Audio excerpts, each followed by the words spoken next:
Are SoCar detailing chemicals actually good, or are they all hype? I don't know. Let's find out. All right, I was just doing my normal doom scrolling, and I saw SoCar Chemical Company. Their owner's name is Terry, and his wife were in the shop talking about their different products. And since I have a few of them, I just want to see if they're actually worth their weight. I have all the prices here. What I'd like to do is kind of detail a rim and tire. And we got the shipments of all the TDS brushes, so I can actually use these now. I don't have to worry about taking pictures of them. I am going to use a hose, no pressure. I'm gonna see if these chemicals are good enough to get this wheel clean. I've actually never used any SoCar products before, but I secretly hope that they're good because they're located like 2 hours from my house. I think it'd be cool to show off what they do uniquely, which is mix everything in one facility. What they said on the live today is that their showroom that they go live in is like 1/10 of their giant facility. I think it'd be pretty cool to go out there and just kind of see what's going on in the back and how they operate.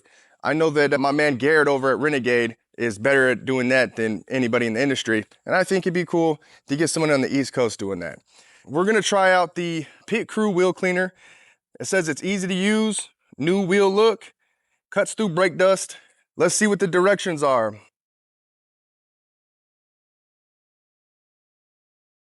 All it says is apply liberally to the wheel and tire, scrub as needed with a brush, and then rinse for protection.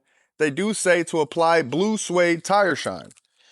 I do find that interesting because I have their Glow Pro tire shine also.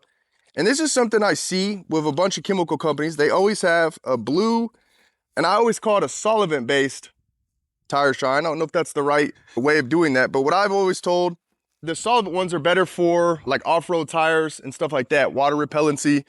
This is a nice option because what it's gonna do is allow you to dilute everything down if you want to, so you can use it on the interior if you want, but it's gonna be water-based and it's not gonna be as prone to slinging. Real quick, before we get into the wheel cleaning, I wanted to just touch on the actual care that it seems like SoCar is providing their customers. It's more expensive to wrap your product in a bag than not. A lot of companies won't do this to save a couple cents. I commend them for taking that extra measure to make sure that we don't get a cardboard box full of leaked chemicals in the mail. A few things before we get started. Once again, this is the Pit Crew wheel cleaner. I've never used it. I looked on the back. It doesn't say that this is something that we're going to dilute, so I didn't. These are the sprayers. These are, from what I can tell, pretty high quality spray.